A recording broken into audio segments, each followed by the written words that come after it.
दोस्तों अगर आप ऑप्शन ट्रेडिंग के अंदर काम करते हो ना तो सबसे ज़्यादा इंपॉर्टेंट चीज़ होती है स्ट्राइक प्राइस। क्या होती है? Strike price.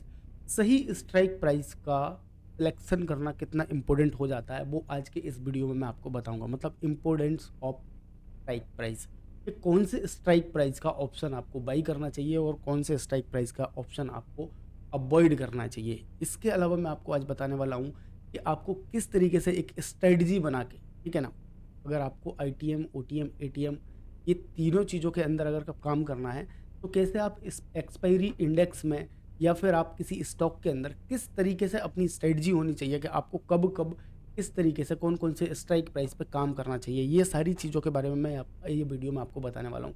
ठीक है ना? तो आपको क्या करना है, पूरा का पूरा वीडियो शुरू से लेकर आखिरी तक देखना है। हमेशा क्या होता है मैं आपको बता दूँ कि जनरली जो ऑप्शन ट्रेडर होते हैं, और ऑप्शन ट्रेडर में अगर मैं बात करूँ जो रिटेल ट्रेडर होते हैं और जिनके पास फंड्स बहुत कम होते हैं, ठीक है ना, मान लो मैं 10,000 की बात करूँ या 20,000 के फंड की बात करूँ, अगर इस टाइप के किसी के फंड हैं तो ठीक है, उनके साथ सबसे बड़ी दिक्कत क्या निकल के आती है, उनके साथ ये दिक्कत निकल के आती है कि सपोज करते हैं कि उनको दिखता है कि मार्केट गिर रहा है, ठीक है ना, उनको दिखता है मार्केट गिर रहा है तो वो क्या करेंगे, पुट बाई करेंगे। पुट बाई करने के लिए जाएंगे, सबसे पहले एलटीपी देखेंगे और यहाँ पे देख लेंगे भाई मुझे 57 रुपीज़ का ये वाला पुट मिल रहा है, ठीक है, 57 रुपीज़ का ये वाला पुट मिल रहा है, उठा के इसमें 2 लॉट 4 लॉट बाई कर लेंगे। ठीक है, उसी तरीके से अगर उनको लगता है कि मार्केट बढ़ रहा है तो वो जाएंगे कॉल साइड में, और कॉल साइड में देखेंगे भाई मेरे को सस्ता कहाँ पे मिल रहा है, इस जगह पे मिल रहा है 40 रुपये का मिल रहा है, ठीक है ना, 23,100 का कॉल, तो उठा के इसको क्या कर लेंगे, बाई कर लेंगे। ठीक है, उनको आगे के परिणामों के बारे में कुछ भी पता ही नहीं है कि आगे जाके क्या हो सकता है क्या नहीं हो सकता, भाई हमारे ये कॉल चलेगा नहीं चलेगा, इसमें प्रॉफिट होगा नहीं होगा, उसकी जानकारी बिल्कुल भी नहीं है। और जानकारी ना होने की वजह से क्या होता है ना, कुछ भी उल्टा सीधा बाई सेल कर लेते हैं, ठीक है ना, जो कि करना बहुत ही गलत बात है। अगर आप ऑप्शन ट्रेडिंग कर रहे हैं और आपको एक प्रॉफिटेबल ट्रेडर बनना है तो आपको इस चीज़ को बहुत ही ज़्यादा सीरियस लेना पड़ेगा। अगर आप सीरियस नहीं लेंगे तो ट्रेडिंग भी आपको कभी भी सीरियस नहीं लेगी। सबसे पहला मैं यहाँ पे एक चीज़ और बता दूँ, एक सबसे बड़ी चीज़ क्या होती है ऑप्शन के अंदर, डेल्टा। ठीक है, क्या होता है डेल्टा?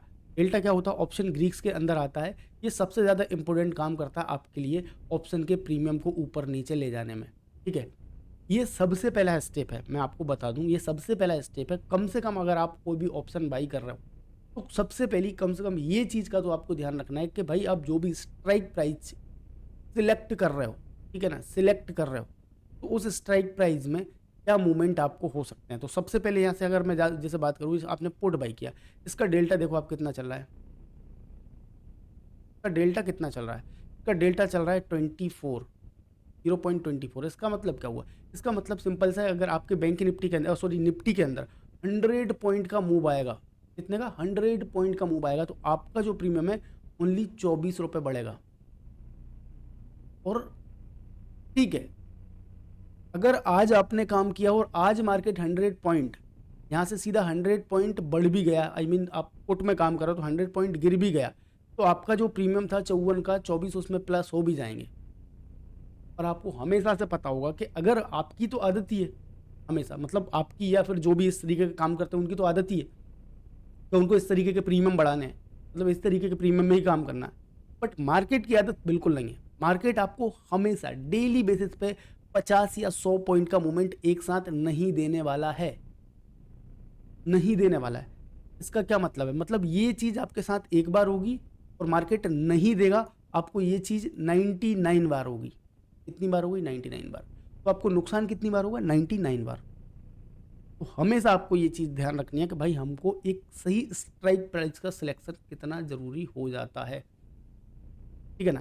भाई यहाँ पे मैटर फंड का हो ही नहीं है, फंड का मैटर है ही नहीं है। क्यों? क्योंकि इन सब चीज़ों के पीछे बहुत सारी चीज़ें काम कर रही होती हैं, जिसको बोलते हैं गामा, वेगा, डेल्टा, थीटा, रो, आईबी, बहुत सारी चीज़ें हैं जो आपको आज तक हो सकता है पता ही ना हो, ठीक है ना। डेल्टा क्या होता है, डेल्टा होता है कि भाई आपका जो प्रीमियम है, अगर आज के दिन में मूवमेंट ही नहीं हुआ, मान लो कि आपने यहाँ पे काम किया निफ्टी के अंदर 22,829 चल रहा है, आपने 850 का कॉल बाई कर लिया, अगर ये मार्केट ऊपर नीचे कहीं भी नहीं जाएगा और आज जाके थोड़ा ऊपर थोड़ा नीचे जाके यही 830 के आसपास क्लोज हो जाएगा, तो आपने जो भी प्रीमियम बाई करा था, मान लो कि मैंने 85 रुपीज़ का 23,000 का कॉल बाई किया था, तो आपका अगर मार्केट कहीं नहीं गया ना, तो इसका मतलब ये बता रहा है आपको कि आपका जो प्रीमियम है 24 रुपये से घट जाएगा। कितने रुपए से घट जाएगा, 24 रुपए से घट जाएगा, ठीक है ना। उसी तरीके से अगर मैं यहाँ पे पुट की बात करूँ, तो पुट जैसे मैं बता देता हूँ, ये वाला पुट है, ठीक है, ये वाला पुट है, इसकी स्ट्राइक प्राइस अभी चल रही है, जो अभी इसका प्राइस चल रहा है वो 117 रुपये चल रहा है। अगर मार्केट में कुछ भी मूवमेंट नहीं हुआ तो आपको 25 रुपये का यहाँ पे भी नुकसान हो जाएगा। और आपके साथ क्या होता है, आपके साथ तो और ही गंदा होता है, आपके साथ तो और ही गंदा होता है। आप जिस सस्ती सस्ती प्रीमियम उठाते हैं ना, उनके डेल्टा वेगा ये सारे हाई होते हैं। ये आपके बिल्कुल अगेंस्ट ही काम कर रहे थे, ऑप्शन ग्रीक्स आपके बिल्कुल अगेंस्ट काम कर रहे होते हैं। क्यों? क्योंकि पता है कि मार्केट तो आपके बजाने में लगा ही हुआ है, मार्केट आपके हिसाब से उतना मूवमेंट देगा ही नहीं, उतना मूवमेंट देगा ही नहीं। तो फिर क्या करेंगे, ये लोग फ़ायदा उठाएंगे आपका, ये लोग भी आपके पीछे पड़ जाएंगे। मार्केट तो पीछे पड़ा ही हुआ है, ये लोग भी पीछे पड़ जाएंगे। तो इससे होगा क्या, इससे ये होगा कि आपको नुकसान ही होने वाला है, 100 में से 90 बार नुकसान ही होगा। इसलिए सारे जो लो कैपिटल वाले होते हैं, ये एक्चुअल में मैं लो कैपिटल वाली बात नहीं कर रहा हूँ, लो कैपिटल किसी का भी नहीं होता, ना किसी का हाई कैपिटल होता है, ठीक है ना। मार्केट के अंदर क्या मायने रखा था, मार्केट के अंदर जो मायने रखा था वो रखा था वो आपकी है स्ट्रेटजी। आप किस स्ट्रेटजी पे काम कर रहे हो। अगर आप प्रॉपर तरीके से सही स्ट्रेटजी पे काम कर रहे हो तो ये 10,000 भी कब 10 लाख हो जाएंगे, 10,000 भी कब 10 लाख हो जाएंगे पता नहीं चलेगा, और कब 10 लाख भी 10,000 पे जाएंगे ये भी पता नहीं चलेगा, अगर आप मिस डिसिप्लिन से काम करते हो तो, ठीक है ना। तो आपको हमेशा किस तरीके से काम करना है, ठीक है, उसके बारे में अपन बात करेंगे। तो चलिए शुरू करते हैं, पहले उसके बारे में बात कर लेते हैं कि किस तरीके से काम करते हैं अपन। सबसे पहले तो क्या करते हैं, हमेशा जैसे ज़्यादातर लोगों को मैंने देखा है वो क्या करते हैं, एक्सपायरी इंडेक्स में ट्रेड करते हैं, समझ रहे हो। एक्सपायरी इंडेक्स क्या होता है, जैसे अभी फिलहाल की बात करें अपन थर्सडे के दिन ना, थर्सडे के दिन क्या होता है, निफ्टी की एक्सपायरी होती है, निफ्टी की एक्सपायरी। ट्यूसडे के दिन क्या होता है, ट्यूसडे के दिन होता है क्या, सेंसेक्स की एक्सपायरी। तो इस तरीके से 2 एक्सपायरियाँ अभी अपने पास चल रही हैं मार्केट के अंदर। तो अपने को ज़्यादातर क्या होता है कि भाई ये वीकली एक्सपायरी वाले स्टॉक्स के अंदर काम करना होता है। इनके अंदर क्या है कि भाई हमको प्रीमियम थोड़े सस्ते मिल जाते हैं, ऑब्वियसली बात है सस्ते मिल ही जाते हैं, ठीक है ना। तो इसके लिए अपने पास एक प्रॉपर प्लानिंग होनी चाहिए कि कब हमको क्या करना है, आईटीएम में काम करना है, कब एटीएम में काम करना है, कब ओटीएम में काम करना है, ये हमारे पास पूरी प्लानिंग होनी चाहिए। जैसे कि अगर मैं बात करता हूँ, जैसे अपन निफ्टी की बात करें, ठीक है ना, तो अपने पास कितने दिन होते हैं, जैसे अपन बात कर लेते हैं, पहला संडे होता है, ठीक है, दूसरा होता है मंडे, फिर होता है ट्यूसडे, ठीक है ना, फिर होता है अपना थर्सडे, ठीक है ना, फिर होता है क्या अपना फ्राइडे, होता है फ्राइडे। इस तरीके से 1 2 3 4 5 5 दिन काम होता है, ठीक है। इसमें आपको समझना पड़ेगा, अगर आपको देखो पैसे की कोई दिक्कत नहीं है भाई। और सबसे बड़ी दिक्कत क्या होती थी आजकल जो चल रहा था मार्केट के अंदर, वो क्या हो रहा था कि 5 रुपये का प्रीमियम बाई करा 50 हो जाएगा, जीरो हीरो फलाना ढकाना, ये सारी चीज़ें चल रही थी, जिस वजह से सेबी ने थोड़ा सा क्या करा है कि मार्केट में कुछ चेंजेस किए, जिसकी वजह से जो वीक में 5 के 5 दिन एक्सपायरी हो रही थी वो बंद करके अब बस 2 एक्सपायरियाँ बचने दी हैं। उसका भी यही कारण रहा था कि भाई आदमी कुछ भी उठा रहे थे, कुछ भी कॉल कहीं का भी, पुट कहीं का भी उठा के नुकसान कर रहे थे, जिसकी वजह से सेबी को इतना बड़ा एक्शन लेना पड़ा। तो आपको क्या करना है, हमेशा देखो मैं स्ट्रेटजी बता देता हूँ आपको। सपोज करते हैं ट्यूसडे के दिन अपनी निफ्टी की एक्सपायरी है, ठीक है ना, क्या है, एक्सपायरी है, ठीक है। तो अपने को यहाँ से नेक्स्ट डे तक बात करना है। देखो सबसे पहले अपने को बात करना है कि जैसे मान लो, चलो ठीक है, ये सेंसेक्स है, ठीक है, ट्यूसडे को सेंसेक्स की एक्सपायरी, अपने ट्यूसडे पे सेक्स वो टिक कर दिया, तो सेंसेक्स से अपन स्टार्ट करते हैं। जैसे सेंसेक्स की मैं बात करता हूँ, सेंसेक्स की एक्सपायरी है ट्यूसडे को, तो आपको थर्सडे को क्या करना है, थर्सडे को आप इजीली तरीके से आप काम कर सकते हो किसके अंदर, एटीएम के अंदर काम कर सकते हो। किसके अंदर काम कर सकते हो, एटीएम, मतलब ATM at the money price पे। सपोज करते हैं कि 75,400 चल रहा है अभी सेंसेक्स, 75,400 पे सेंसेक्स चल रहा है, ठीक है। तो आप क्या कर सकते हो, 75,400 या 500 तक आप जा सकते हो। ओटीएम भी थोड़ा सा जा सकते हो, कोई दिक्कत नहीं है, वहाँ तक जा सकते हो, 500 तक भी जा सकते हो अगर एक्सपायरी का नेक्स्ट डे है। और अगर मैं बात करता हूँ कि अगर आप वही चीज़ थर्सडे के बाद फ्राइडे में काम कर रहे हो, तो आप स्ट्रिक्टली एटीएम में काम करेंगे। आई मीन स्ट्रिक्टली बस एटीएम में ही काम करेंगे। कहाँ काम करेंगे, एटीएम में। Just a minute,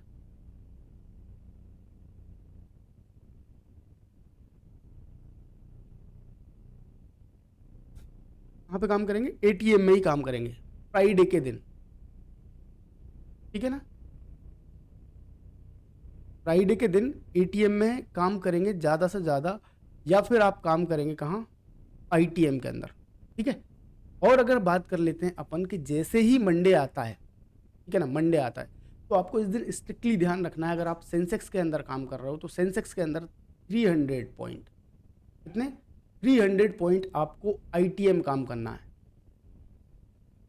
ITM in the money, ठीक है ना। और थर्सडे को जैसे ही एक्सपायरी है, तो एक्सपायरी के दिन आपको सबसे पहले क्या करना है कि एक्सपायरी के दिन आपको या तो सेम एक्सपायरी में काम ही नहीं करना है, अगर आज एक्सपायरी है किसी इंडेक्स की तो इस दिन आपको इंडेक्स के अंदर उस एक्सपायरी में काम ही नहीं करना, आपको क्या करना है, इसके नेक्स्ट एक्सपायरी में काम करना है। कहाँ काम करना है, नेक्स्ट एक्सपायरी में।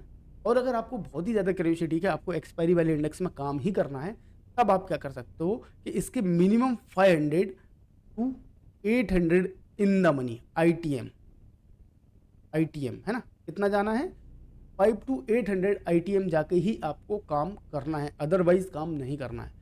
ये मैंने आपको बताई है दूसरी स्ट्रेटजी, ठीक है। पहली स्ट्रेटजी हमारी क्या थी, पहली स्ट्रेटजी हमारी थी कि हम किस तरीके से ऑप्शन चेन देख के, ऑप्शन चेन के अंदर ग्रीक्स देख के, है ना, ग्रीक्स देख के किस तरीके से हमको स्ट्राइक प्राइस सिलेक्ट करनी है, ठीक है। दूसरी, हम एक्सपायरी के दिन किस तरीके से आईटीएम, ओटीएम और एटीएम को सिलेक्ट कर सकते हैं, किस तरीके से हम एक्सपायरी पास आते आते किस तरीके से आईटीएम में जा सकते हैं, ठीक है ना। ओटीएम के अंदर कब जाना है हमको, ठीक है। ओटीएम के अंदर आप ट्रेड कर रहे हैं तो आपके पास एक ही चीज़ होती है, एक ही चीज़ है, एक ही बस मौका है। आप अगर आईटीएम के अलावा और एटीएम के अलावा ओटीएम के अंदर काम करते हैं तो आपके पास एक ही इस ऑप्शन है कि आपके पास होना चाहिए प्राइस एक्शन का ज्ञान। क्या होना चाहिए, प्राइस एक्शन का ज्ञान, ज्ञान।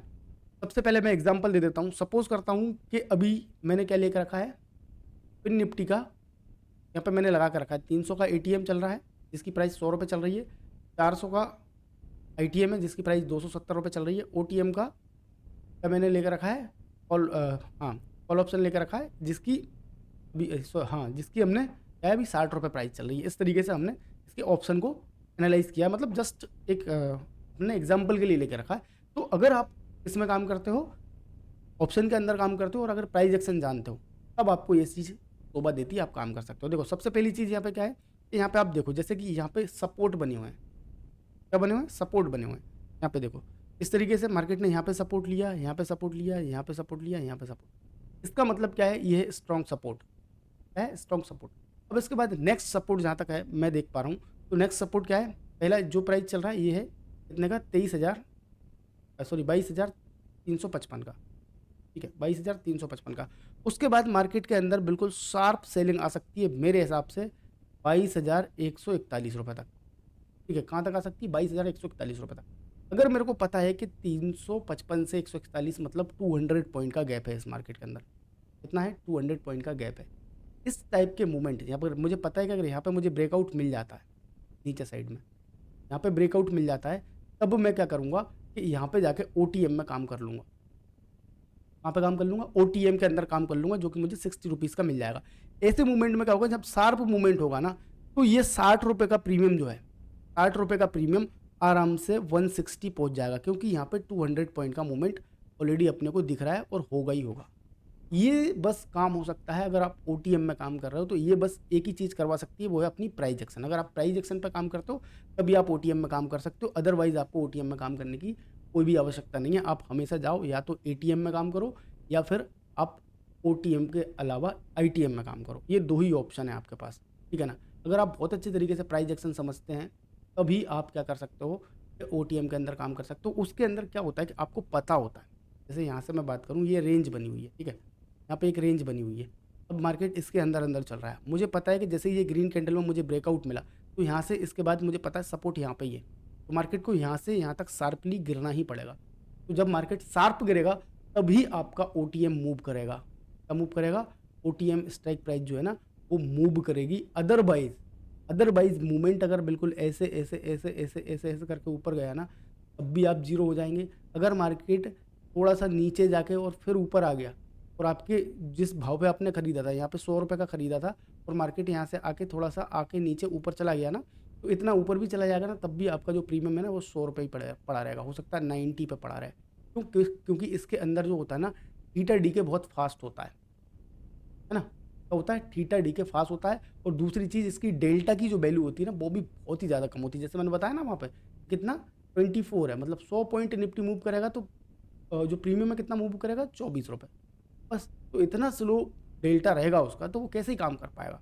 तो आपको हमेशा इस तरीके से काम करना है कि हमेशा आईटीएम और एटीएम में ही काम करना है। अगर आपको प्रॉपर पता है कि मार्केट में शार्प मूवमेंट आ रहे हैं, तब आपको जाना है ओटीएम की तरफ, ठीक है ना। शार्प मूवमेंट से मेरा एक और मतलब है भाई, एक और मैं प्रो टिप देना चाह रहा हूँ यहाँ पे, आप भूलना मत कि अगर आपको कभी लगता है कि मार्केट में बहुत तेज मूवमेंट आ रहे हैं, बहुत तेज मूवमेंट आ रहे हैं, मार्केट गिरा जा रहा है, गिरा जा रहा है, गिरा जा रहा है, सलन गिरा जा रहा है, तो ऐसे में तो और भूल के भी गलती से कभी ओटीएम के अंदर काम मत करना, कभी भी मत करना। एक बार आपको पता होना चाहिए कि बस यहाँ से मूवमेंट शुरू होने वाला है, तब आपको ओटीएम के अंदर काम करना है। ओटीएम के अंदर आपको ये नहीं करना है कि आपको यहाँ पे लग रहा है कि मार्केट यहाँ से गिरता हुआ कितने पे आ गया, 23,000 22,355 पे आ गया, यहाँ से गिरता हुआ, ठीक है ना। अब इस जगह पे आप ओटीएम ले रहे हो कहाँ के, मैं मान लेता हूँ पुट साइड में ही जा रहा है, तो आपने 300 रुपये का ओटीएम ले लिया, 300 रुपये की स्ट्राइक प्राइस का, मतलब 22 के 300 का प्रीमियम ले लिया। और जिसकी प्राइस इस टाइम पे क्या होगी कि जब मार्केट इतना भयंकर गिरता है ना, इतना भयंकर, तो यहाँ पे ये 300 का या फिर इससे भी नीचे का आप लोगे ना, उसके प्रीमियम भी कितने चल रहे होंगे, 100, 170, और हो सकता है कभी कभी 200 भी चल रहा हूँ, ठीक है। जब आप इसको बाई करोगे ना, क्या करोगे, बाई करोगे, मान लो आपने 200 रुपये पर बाई कर लिया और ये मार्केट गिर रहा है और गलती से भी एक ग्रीन कैंडल बनेगी ना, तो ये आपका 200 का प्रीमियम जो है ना, वो 90 आ जाएगा। तो ऐसे मार्केट के अंदर तो और गलती से कभी भी क्या मत करना, ओटीएम बाई नहीं करना है। ये मेरी प्रो टिप है। कभी भी भगते ऊपर भगते मार्केट में या गिरते मार्केट में, अगर मार्केट सीधा सीधा ऊपर जा रहा है, तो आपको वहाँ पे एटीएम आईटीएम ओटीएम, अगर आपकी पोजीशन पहले से नहीं है, वहाँ पे आपकी बाइंग पोजीशन पहले से नहीं है, तो बीच में घुस के बिल्कुल भी काम मत करना, नहीं तो आप जो 5,000 10,000 50,000 का जो कैपिटल लेके बैठे हो ना, वो मिनटों में ख़त्म हो जाएगा। आई होप कि ये सारी चीज़ें समझ में आ गई होंगी। मैं समझाने की बहुत अच्छे से कोशिश की है कि आप किस तरीके से ऑप्शन के अंदर आप आईटीएम ओटीएम और एटीएम के अंदर काम कर सकते हो। इतने अच्छे तरीके से मुझे नहीं लगता किसी भी यूट्यूबर ने आपको बताया होगा, ठीक है ना। जो जो चीज़ें हो सकती हैं, जो जो पॉसिबिलिटीज़ हो सकती हैं, जिन जिन तरीके से आप ये स्ट्राइक प्राइस सेलेक्ट कर सकते हो, मैंने दोनों तीनों तरीके आपको बता दिए। अब आपकी मर्जी है कि आप कौन सा तरीका आपके लिए अच्छा है, सूटेबल है, आप उस तरीके को यूज़ करके आप ऑप्शन की स्ट्राइक प्राइस सेलेक्ट करो, देन उसमें काम करो, ठीक है ना।